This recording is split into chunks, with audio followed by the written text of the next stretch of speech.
ঝিলিক ও আখিকে একসাথে দেখতে পেয়ে বস্তির সবাই অবাক হয়ে যায়। এমনটাই দেখতে চলেছেন দুই শালিক ধারাবাহিকে। বস্তিতে কলতলায় ঝগড়া হওয়ার কারণে ঝিলিক ফোনটা তখনই রেখে দেয়। ঝিলিক মনে মনে বলতে থাকে, মা তো এক্ষুনি জল ভরতে গেল, তাহলে কার সাথে আবার ঝগড়া লাগলো, আমায় এক্ষুনি সমাধান করতে হবে।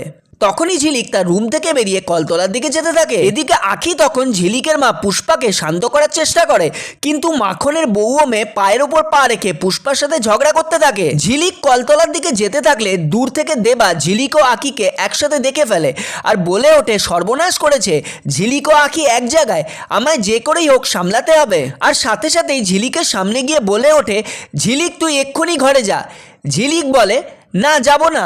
এটা শুনে দেবা বলে, ঘরে যা বলছি।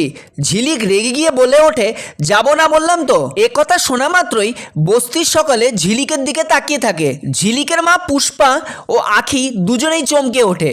ঝিলিকের মা পুষ্পা মনে মনে বলতে থাকে, এবার কি করে সামলাবো, ঝিলিক যে ঘর থেকে বেরিয়ে এসেছে।